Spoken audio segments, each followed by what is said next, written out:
Good morning दोस्तों, नमस्कार सभी को, सत श्री अकाल, सुप्रभात। एक बार फिर से स्वागत है आप सबका शास्त्रीय एजुकेशन में। आज हम फिर से बचे हुए पत्र पढ़ेंगे। पत्रों का हमारा चल रहा था, पत्र हम पढ़ चुके थे। 4 प्रकार के पत्र हम पढ़ चुके हैं अब तक। देखिए दोस्तों, कौन कौन से पढ़ चुके हैं हम। कार्यालय पत्र हम पढ़ चुके हैं। दूसरा व्यावसायिक पत्र हम पढ़ चुके हैं। और तीसरा प्रार्थना पत्र हम पढ़ चुके हैं। और शिकायती पत्र हम पढ़ चुके हैं। और अब हमारा जो बचा है वो बचा है व्यक्तिगत पत्र, रिश्तेदारों को जो लिखते हो। तो यहां तक हम पढ़ चुके थे 4 तक। इनको एक बार फिर से मैं रिपीट कर दूं, चारों को समझा दूं एक बार दोबारा से, थोड़ा सा हल्का सा। कार्यालय पत्र जो होता है, कार्यालय पत्र में क्या होता है दोस्तों, दोनों तरफ से, एक होता है प्रेषक जिसको हम लिखने वाला बोलते हैं, दूसरा होता है प्रेषिती जो होता है पत्र को प्राप्त करने वाला। प्रेषक और प्रेषिती। प्रेषक जो होता है सबसे पहले उसी का पता लिखा जाता है, लेकिन पते में उसके कार्यालय के द्वारा भेजे गए पत्र का क्रमांक जरूर लिखना होता है। तो क्रमांक को मैंने आपको बताया था कि डिजिट होनी चाहिए आपकी 101 से लेकर के 999 तक, जो भी आपको अच्छी लगे कोई सी भी डिजिट आप यूज कर सकते हो। कोई सी भी, एनीवन, 101 से 999 तक की डिजिट जो भी आपको ठीक लगे, ठीक है। तो जिसे अपन ने सबसे पहले क्रमांक लिखना था, क्रमांक के बाद में इस तरह का निशान लगा करके ये डिजिट आपको लिख देनी है। फिर क्रमांक के बाद में क्या करना है दोस्तों, आपको लिखना है पद का नाम, पद का नाम, फिर उसके वर्ष, फिर नीचे उसके कार्यालय का नाम आता है, कार्यालय के नीचे उसके शहर का नाम आता है, फिर आता है उसका दिनांक, और फिर दूसरी लाइन में चौथी 5वीं लाइन में आपका आता है सेवा में श्रीमान। फिर जिसको आप पत्र लिख रहे हो उसके पद का नाम आता है, फिर उसके नीचे उसके कार्यालय का नाम आता है, उसके बाद में आ जाता है उसका शहर जहां पर वो है, ठीक है। तो ये आपका फर्स्ट ऊपर का फॉर्मेट है, बाकी का नीचे का आपको बनाकर लिखना है सबको। नीचे नीचे आ जाते हैं तो नीचे नीचे हम लिखते हैं भवदीय, हस्ताक्षर के लिए कोष्टक बनाते हैं दोनों तरफ, बीच में हस्ताक्षर लिख करके डॉट डॉट करके खाली छोड़ देते हैं। ऊपर जो व्यक्ति पत्र लिख रहा है उसी के पद का नाम और कार्यालय का नाम और शहर का नाम, तीनों चीजों को हम वापस नीचे की तरफ दोबारा लिख देते हैं। उसके बाद हमने पढ़ा था व्यावसायिक पत्र। तो व्यावसायिक पत्र में भी वही दोनों व्यक्ति होते हैं, प्रेषक प्रेषिती। एक पत्र लिखने वाला होता है, दूसरा प्राप्त करने वाला होता है। तो मैंने आपको बताया था कि इसमें दोनों जो व्यक्ति होंगे वो किसी बिजनेस से रिलेटेड होंगे, बट कभी कभार ऐसा हो सकता है कि पहला जो व्यक्ति है यानी कि पत्र लिखने वाला जो व्यक्ति है वो चेंज हो सकता है, उसकी जगह पे किसी विद्यालय का प्रधानाचार्य या प्रधानाध्यापक भी पत्र लिख सकता है माल मंगवाने के लिए। इसमें माल खरीदा और बेचा जाता है दोस्तों। अगर मान लीजिए, मैंने इसमें बताया था आपको कि 2-3 तरह से पत्र लिख सकते हैं। एक तो माल मंगवाने के लिए पत्र लिखा जा सकता है।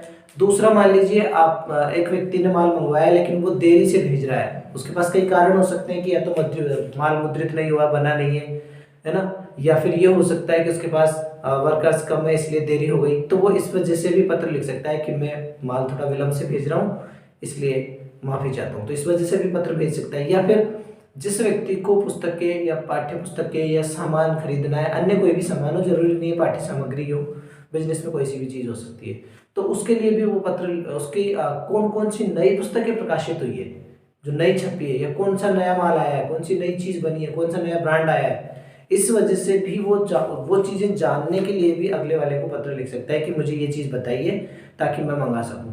तो उससे पहले वो लिस्ट मंगवाएगा उन सामानों की जो जो नए नए प्रोडक्ट निर्मित हुए हैं, बने हैं। पुस्तकें हो सकती है, बैग हो सकते हैं, अन्य दवाइयाँ हो सकती है, कपड़े हो सकते हैं, धार्मिक पुस्तकें हो सकती है, कुछ भी हो सकता है, एनीवन, बिजनेस में कोई भी हो सकता है। तो उनकी सूची मंगवाने के लिए भी वो पत्र लिख सकता है। तो इसमें सबसे पहले वही प्रेषक आएगा। मैंने आपको बताया था कि जैसे आपका जो पत्र लिखने वाला व्यक्ति है व्यावसायिक पत्रों में, वो उसका जो हेड होता है उस संस्था का, उस संस्था के हेड को हम व्यवस्थापक बोलते हैं, क्योंकि उसका कार्य होता है माल की व्यवस्था करना, ठीक है। तो इसलिए उसको व्यवस्थापक बोला जाता है। नीचे भी वही व्यवस्थापक आ जाएगा, इसमें क्रमांक वगैरह नहीं आते हैं, विशेष के अंदर नहीं आएगा। तीसरे नंबर का जो पत्र था हमारा वो था प्रार्थना पत्र। तो प्यारे विद्यार्थी, प्रार्थना पत्र आप बहुत समय से लिखते आ रहे हो, बहुत समय से, मतलब 3rd क्लास से लगभग। 2 दिन की छुट्टी, भाई की शादी, जरूरी कार्य, ये वाले पत्र भी है, लेकिन मैं ये वाले बता नहीं रहा आपको, हो सकता है आपके एग्जाम में इनमें से कोई आ जाए, क्योंकि ये आप सब जानते हो।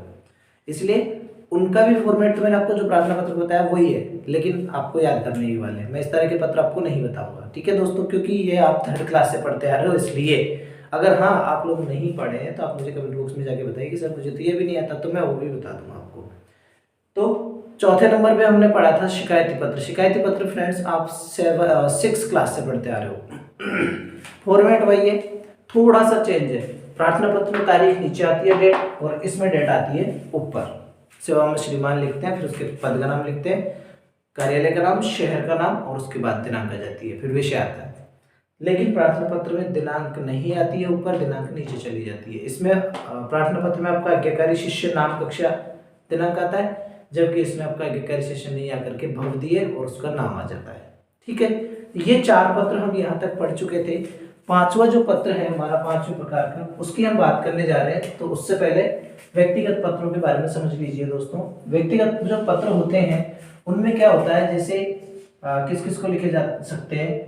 बड़ा भाई लिख सकता है, बड़ा भाई या बड़ी बहन, बड़ी बहन। अगर ये दोनों छोटे वाले को लिखेंगे तो ये उसके लिए लिखेंगे प्रिय अनुज, प्रिय अनुज, और फिर अनुज का नाम आ जाएगा, और उसको ये कहेंगे, आशीर्वाद देंगे, खुश रहो, शुभाशीष या शुभाशीर्वाद।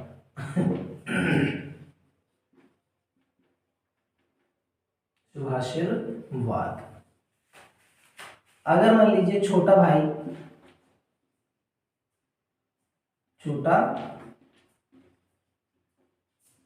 भाई या छोटी बहन अगर लिखती है बड़े भाई को, तो वो लिखेंगे आदरणीय भाई साहब, और उसके जो नीचे वाली जो लाइन आती है उसमें लिखेंगे सादर प्रणाम। अगर माता या पिता, माता या पिता पुत्र या पुत्री को लिखेंगे तो क्या लिखेंगे, प्रिय पुत्र या पुत्री, नाम नहीं लिखेंगे। यहां पर लिखेंगे वही जो बड़े भाई ने लिखा था, खुश रहो, शुभाशीष या शुभाशीर्वाद। इसके बाद ये वाला चिन्ह लगाना है। अगर मान लीजिए पुत्र पुत्री, पुत्र या पुत्री किसको लिखे, माता या पिता को लिखे, तो आदरणीय, सॉरी पूजनीय, आदरणीय तो भाई साहब के लिए लिखेंगे। पिताजी के लिए पूजनीय, माता जी के लिए पूजनीय, माता जी, माता जी नहीं, पहले पिताजी लिखो, पिताजी या माता जी, जिसको भी लिख रहे हैं। और इसके नीचे वाली लाइन में आएगा सादर चरण स्पर्श। अगर मान लीजिए आप मित्र को लिख रहे हैं, मैं एक लाइन और लिख दूंगा, मित्र या सहेली को लिख रहे हैं, सहेली, तो प्रिय मित्र या सहेली, और इसके जो नीचे वाली लाइन आएगी उसमें आएगा सप्रेम नमस्कार या सप्रेम नमस्ते। सप्रेम नमस्कार या सप्रेम नमस्ते। दोस्तों सबसे पहले यही चीज इंपॉर्टेंट है, आपको यही आनी चाहिए कि किस व्यक्ति को पत्र लिखते समय क्या लिखते हैं, कहाँ लिखे जाते हैं, ये मैं पत्र के अंदर बताऊंगा। उससे पहले आप इनका स्क्रीनशॉट ले लें या फिर उतार लें, एक कुछ सेकंड्स का समय आपको दे रहा हूँ, इसके बाद मैं इनके बारे में बताऊंगा।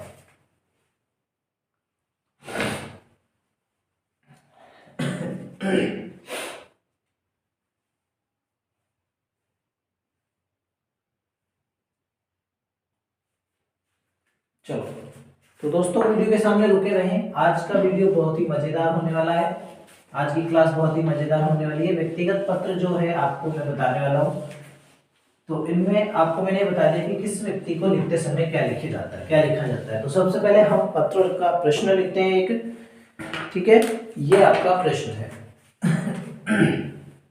हम पढ़ रहे हैं 5वें प्रकार का पत्र, उसका पहला प्रश्न, अपना अपने छोटे भाई,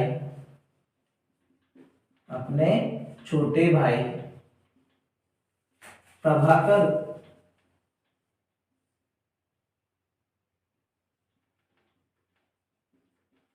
अजमेर को एक पत्र लिखिए जिसमें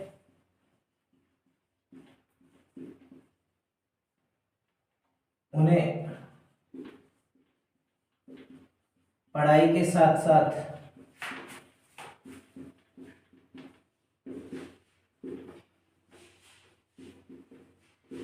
खेलों में भाग लेने की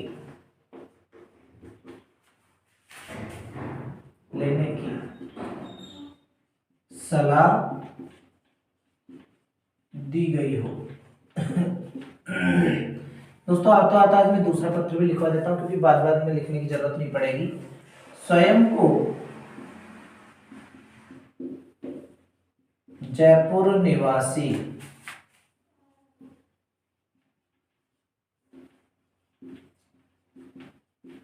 विश्वेश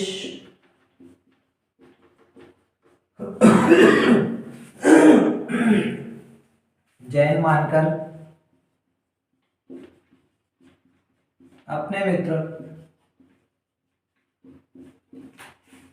सुभाष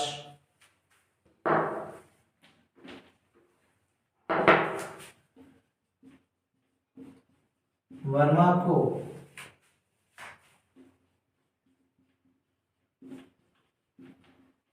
ग्रीष्मकालीन अवकाश के दौरान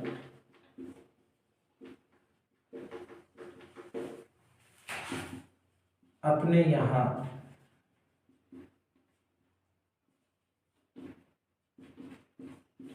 बुलाने के लिए पत्र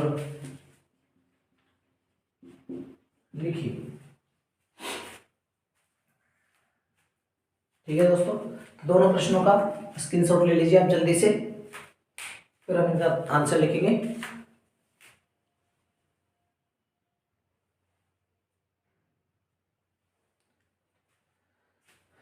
ठीक है, ले चुके होंगे स्क्रीनशॉट। पहले वाले प्रश्न को पढ़ लेते हैं, एक बार हम दोनों को पढ़ लेते हैं। अपने छोटे भाई प्रभाकर जो कहाँ रह रहे हैं, अजमेर में रह रहे हैं, उनको एक पत्र लिखना है किस विषय पर, उन्हें पढ़ाई तो करनी है लेकिन पढ़ाई के साथ साथ खेलों में भी भाग लेना है, इसकी सलाह देते हुए उन्हें एक पत्र लिखिए। दूसरा जो प्रश्न है आपका वो है कि आप दोनों जयपुर में रहते हो, आपका नाम विश्वेश जैन है और आप अपने मित्र सुभाष वर्मा को पत्र लिख रहे हो किस विषय में कि ग्रीष्मकालीन अवकाश के दौरान आप मेरे यहाँ पर आइए। उन्हें बुलाने के लिए आप एक निमंत्रण पत्र लिख रहे हो, आमंत्रित कर रहे हो उन्हें। ठीक है, तो शुरुआत करते हैं।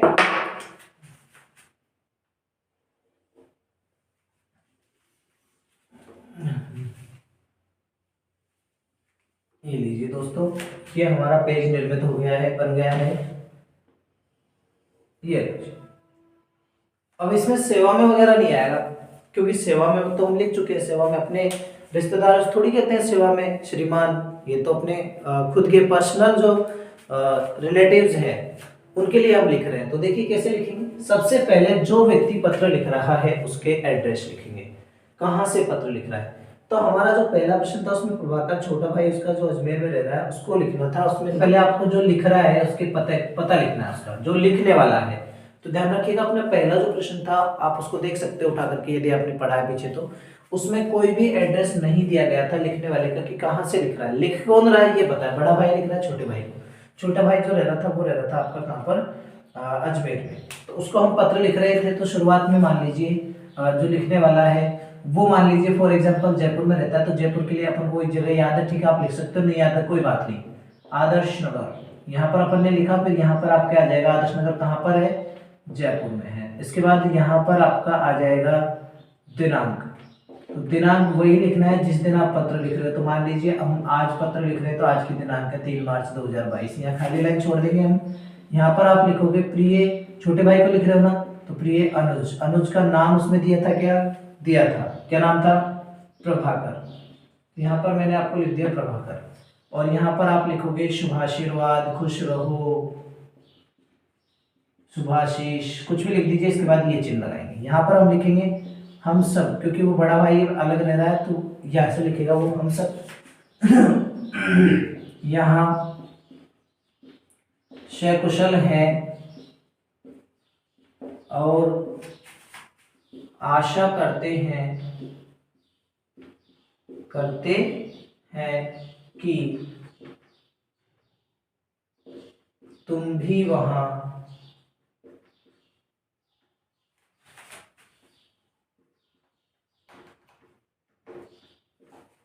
सकुशल होंगे। मुझे तुम्हारे पत्र से ज्ञात हुआ कि तुम्हारी पढ़ाई अच्छी चल रही है। तुम्हारी पढ़ाई अच्छी चल रही है।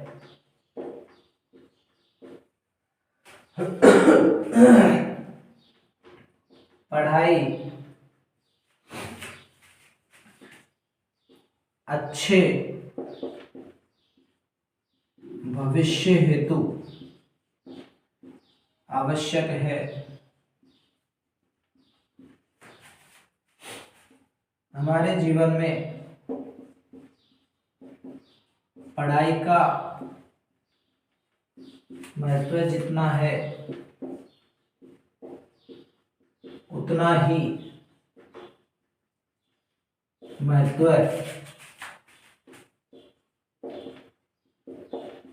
खेलों का भी है। खेलों से हमारा शारीरिक एवं मानसिक विकास होता है।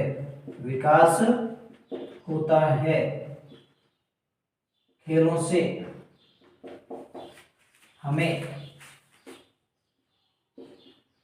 भाईचारे का संदेश प्राप्त होता है।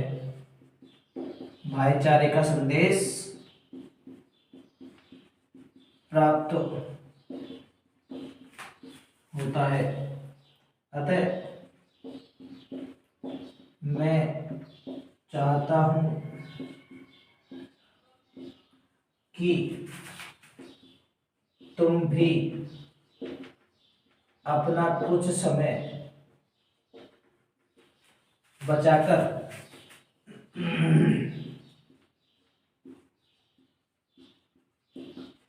विद्यालय में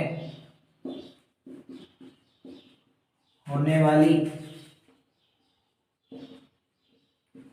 खेल प्रतियोगिताओं में भाग लें। ठीक है दोस्तों, यहां पर आप लिख देंगे माता पिता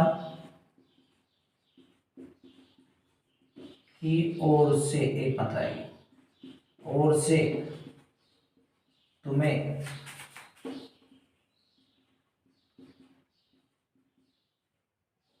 आशीर्वाद। खाली लाइन यहाँ छोड़ देंगे। यहाँ पर आप लिखोगे तुम्हारा, बड़ा भाई है ना तो तुम्हारा, अगर छोटा होता तो आपका, तुम्हारा बड़ा भाई या तुम्हारा अग्रज। और क्या नाम था इनका नाम इसमें नहीं था तो आप इसमें लिख सकते हो कुछ भी, आपको जो भी याद आ जाए आप इसमें कोई भी नाम आप लिख सकते हो, जो भी आपको याद हो चाहो तो आप अपना नाम लिख सकते हो। कंप्लीट, ये वाला पत्र आपका कंप्लीट हो चुका है। इसमें तो बस यही चीजें ध्यान रखनी है। अगर आपकी शुरुआत बहुत अच्छी है तो मान लीजिएगा आगे का जो पत्र है आपका वो बहुत ढीले तरीके से चेक किया जाएगा, इसलिए ये सबसे बेस्ट होना चाहिए। शुरुआत आपकी अच्छी होनी चाहिए, बिकॉज आप जानते हो first impression is last impression. तो ये ध्यान रखना है, ये वाली चीज जितनी अच्छी होगी आगे का पत्र उतना ही अच्छा आपका बनेगा। तो चलिए इसका स्क्रीनशॉट ले सकते हैं जल्दी से।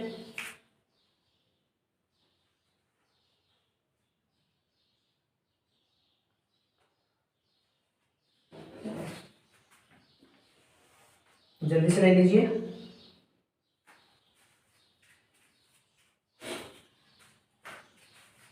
चलो मैं इसको मिटा देता हूं। अगला जो पत्र है आज का वो देखते हैं। लिखने वाला जयपुर से है जिसका नाम है विश्वेश। कहां से लिख रहा है? जयपुर से। नाम क्या है? विश्वेश। शुरुआत करते हैं। देखिए वही सबसे पहले जयपुर से, तो इस बार अपन चेंज कर देते हैं एड्रेस, प्रताप नगर लिख देते हैं। यहाँ पर प्रताप नगर कहाँ पर है? ये जयपुर में है। यहाँ कोमा, यहाँ पूर्णविराम, यहाँ पर आपका आ जाएगा दिनांक। दिनांक क्या है आज? 3 मार्च 2022। यहाँ पर खाली लाइन हमने छोड़ दी। अब लिख रहे हैं मित्र को, तो प्रिय मित्र, प्रिय मित्र। और दूसरे वाले का नाम क्या था? सुभाष। तो भैया यहाँ तक ही लिखना है, सरनेम मत लगाना यहाँ पे, ठीक है। यहाँ पर आप लिखेंगे सप्रेम, सप्रेम, या तो आप लिखोगे नमस्कार या आप लिखोगे नमस्ते। मित्र है तो मैं यहाँ सकुशल हूँ और आशा करता हूँ, ये ईश्वर से मेरी प्रार्थना है, लिख सकते हो। आशा करता हूँ कि तुम भी वहां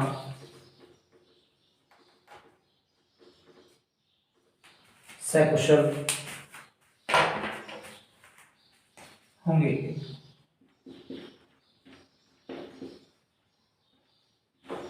अगले महीने, अगले माह हमारी परीक्षाएं, हमारी परीक्षा रहने तो कोई दिक्कत नहीं है, समाप्त हो जाएगी। तुम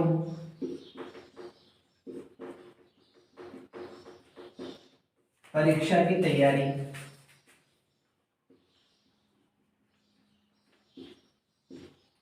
अच्छे से करो।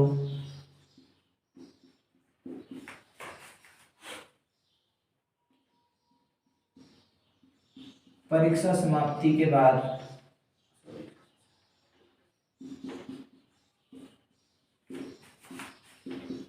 मैं चाहता हूं,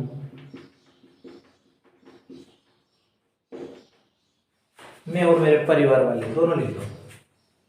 चलो लिख दो, ऐसे इसी को बना देंगे। मैं चाहता हूं कि तुम परीक्षा समाप्ति के बाद, मैं चाहता हूं कि तुम ग्रीष्मकालीन, ग्रीष्मकालीन ग्रीष्मकालीन में अवकाश भी जोड़ दो ताकि कंफर्म रहे कि छुट्टियों में बुला रहे। मैं मेरे यहाँ आ जाओ, मेरे यहाँ आ जाओ। माता पिता की भी यही इच्छा है, माता पिता की भी यही इच्छा है, माता पिता की भी यही इच्छा है, ठीक है। आप चाहो तो पैराग्राफ बदल सकते हो। इस बहाने लाइन खाली छोड़ करके बदलना है, लेकिन इस वाली लाइन को छोड़ देना है। इस बहाने हम दोनों मित्रों को साथ रहने का अवसर मिलेगा। हम दोनों यहाँ के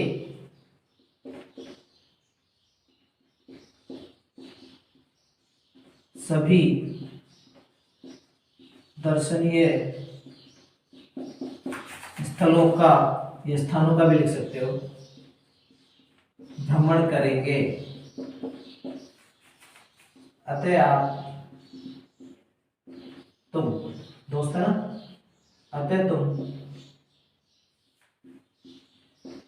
परीक्षा समाप्ति के ठीक बार यहाँ आ जाना। पत्रोत्तर, इसको आगे लिखेंगे, यहां से नहीं, यहाँ पर या लिख दो इसके सीन में माता पिता लिख सकते हो या चाचा चाची लिख सकते हो। माता पिता की ओर से तुम्हें आशीर्वाद, शुभ आशीर्वाद एक ही बात है। पत्रोत्तर की प्रतीक्षा में, खाली लाइन, तुम्हारा प्रिय मित्र, और लिखने वाला कौन था, क्या नाम था, जयपुर का विश्वेश। ये लीजिए, ये वाला पत्र भी आपका समाप्त हो चुका है। ठीक है, तो ये हमारा पत्र लेखन का जो टॉपिक था वो कंप्लीट हो चुका है। इसमें यदि आपको कोई भी समस्या आती है तो आप कमेंट बॉक्स में जाके कमेंट करें। ठीक है, पहले इसका स्क्रीनशॉट लो, बाद में बात करते हैं। ठीक है दोस्तों, तो ये हमारे पत्र लेखन का टॉपिक समाप्त हो चुका है। अब नेक्स्ट टॉपिक हम पढ़ेंगे, लेकिन वो कल की क्लास में शुरू होगा हमारा। देखते हैं विद्यार्थियों की क्या मांग रहती है, कमेंट्स बॉक्स में विद्यार्थी मुझे बताएं। सब लोग जिनको भी बेटा जिस चीज में प्रॉब्लम्स हैं वो समस्या मुझे आप बताओगे तो मैं आपकी समस्या का सॉल्यूशन यहाँ पर कर दूंगा। ठीक है, आपकी जो भी समस्याएं हैं कमेंट बॉक्स में जाके कमेंट करें, मुझे बताएं। आपको मैं बार बार कहता हूँ कि यदि आपको नोट्स किसी भी टॉपिक के चाहिए जो हमने पढ़ लिए, उन टॉपिक्स के नोट्स प्राप्त करने के लिए आप टेलीग्राम पर जाएं। टेलीग्राम की लिंक आपको वीडियो के डिस्क्रिप्शन में मिल जाएगी, वहां से जाकर के आप नोट्स प्राप्त कर सकते हैं। ठीक है, कल भी मैंने आपको बताया था कि मैं रोज बता रहा हूँ, आप जिस भी वीडियो को देख रहे हो उसे स्किप ना करें, पूरा देखें, जो भी देखें पूरा देखें। नहीं देखना कोई बात नहीं, लेकिन जिसको देखना है पूरा देखना है। ओके दोस्तों, परीक्षा आपकी दिनों दिन नजदीक आती जा रही है। पहले काउंटडाउन लगभग स्टार्ट हो चुका था, बिल्कुल इस बार भी हो चुका है, क्योंकि 27 दिन आपके साथ शेष बचे। आज 3 तारीख हो चुकी है। ठीक है, तो सभी को तैयारी जम के करनी है। यदि कोई भी समस्याएं आपको आपके सब्जेक्ट से रिलेटेड आती है तो आप मुझे कमेंट बॉक्स में कमेंट कीजिए, मैं आपका कमेंट्स पढ़ के आपकी समस्या को दूसरे दिन वहीं पर सोल्व करने की कोशिश करूंगा। दूसरी बात यह है कि टेलीग्राम पर मैं बराबर मॉडल पेपर डाल रहा हूँ। 6 मॉडल पेपर मैंने वहाँ पर अपलोड कर दिए हैं, उनको आप देखिए, पढ़िए। जो समस्या आती है किसी प्रश्न में तो वो मुझे कमेंट बॉक्स में बताइए। कमेंट सेक्शन में जाके अगर कमेंट करोगे तो मुझे प्रश्न का पता चलेगा, तभी मैं आपके प्रश्न को हल कर पाऊंगा। ठीक है, तो आप लोगों को मैं बता दूं कि नेक्स्ट जो हमारी क्लास होगी वो होगी कल। तब तक के लिए आप सबसे चाहते हैं आज्ञा, अनुमति लेना चाहते हैं, अनुमति, बाय।